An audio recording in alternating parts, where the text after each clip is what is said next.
Hey guys, this is a message brought to you from fullsales.org, and today we're going to tell you how to get your Pell Grant approved. The first thing we want to remember when we're applying for a Pell Grant is that we want to file as soon as possible because students of lesser need who apply before students of greater need have the advantage. Typically, the awards go out as quickly as possible, and those who apply first get it first. When those funds run out, they're completely gone. So what you want to do is you always want to apply as early as possible, and you want to remember that just because you're accepted does not obligate you in any way to participate in the program. Also, as a general rule, you're going to want to keep your EFC below $5,273. That is your expected family contribution, and that number needs to stay pretty low for you to get approved. Um, Also, remember all of your deductions. These are your deductions to your income, and don't be discouraged if you feel your income's too high to qualify.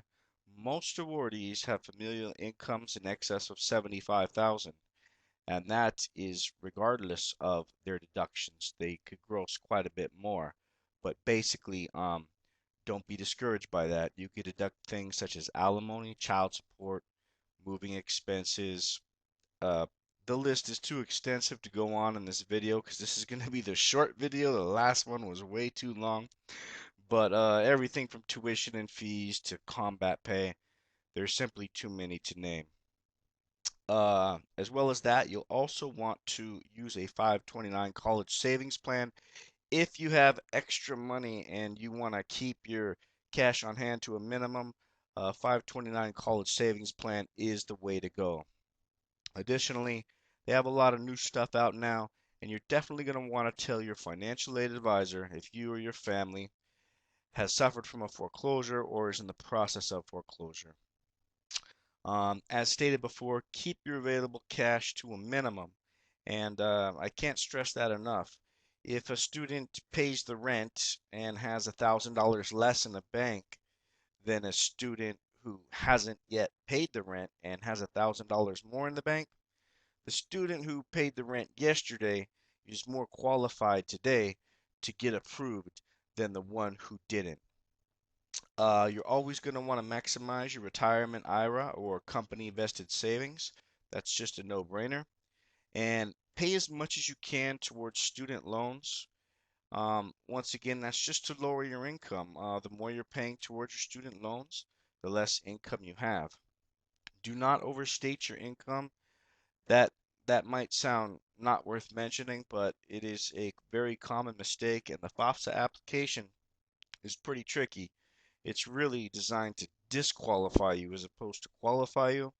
And one of the main things people do is that they confuse their withholding from the W-2 with the amount of taxes paid, and they are just not the same thing. Um, Always keep your cash on hand to a minimum, and that just goes back to the rent thing.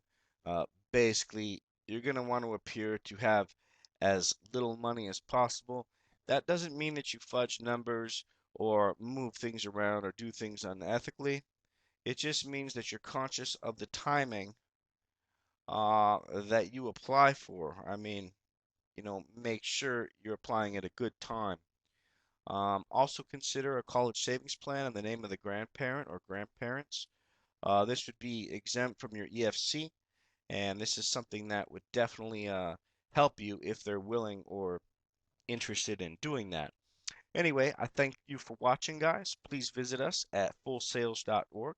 If you need any help, our services are always free, always friendly. We've been doing this a long time, and we know how to get people approved. Appreciate you watching, folks.